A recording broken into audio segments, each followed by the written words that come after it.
TG Plus News edizione di Venezia, buon pomeriggio. In apertura del nostro notiziario la cronaca.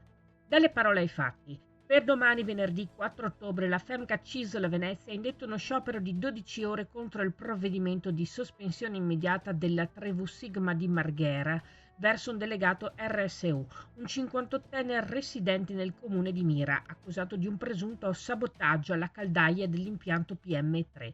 Fatto uscire la notizia, Francesco Cocco della segreteria della FEMCA CISL Venezia aveva già anticipato l'astensione al lavoro che avverrà dalle 6 alle 18 con i dipendenti che si ritroveranno all'esterno dello stabilimento di via Malcontenta 1 e si chiede l'immediato reintegro del dipendente.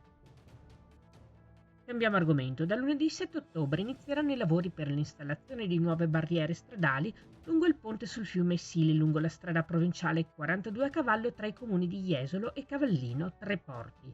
L'obiettivo principale è quello di incrementare il livello di sicurezza esistente tramite l'inserimento di nuovi dispositivi di sicurezza certificati e rispettosi delle più recenti normative.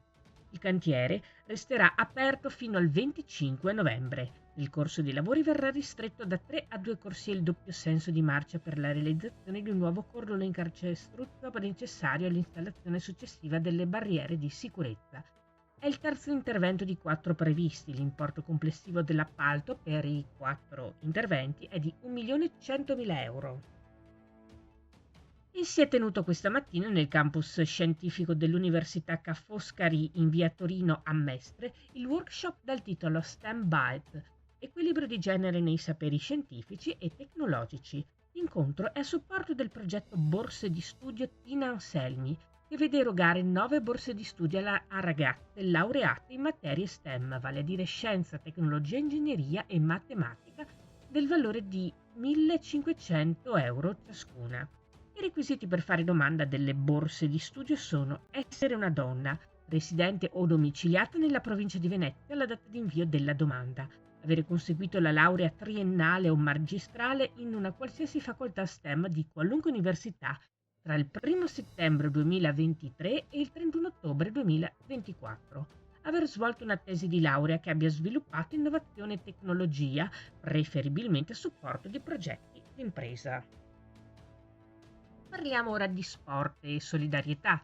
La pista azzurra di Jesolo si colora di rosso per un giorno per la seconda edizione di La Salute Scende in Pista, promossa dall'Automobile Club di Venezia in collaborazione con Medici con l'Africa QAM, Rotary Venezia Mestre Torre e il patrocinio della Regione del Veneto, città di Jesolo, consorzio Jesolo Just Smile. Evento solidale in programma sabato 5 ottobre sul tracciato del Lido, vedrà schierati sulla pista azzurra alcuni modelli della casa del Cavallino, su cui si potrà salire per un giro di prova in affiancamento ai piloti professionisti capitanati da Giorgio Sernagiotto, che condividerà i propri trucchi con i driver, impartendo inoltre lezioni di sicurezza. Anche il reparto Corse RAM offrirà ai partecipanti l'esperienza di un giro in pista come passeggero su una vettura da gara. L'evento si svolgerà con qualsiasi condizione meteo.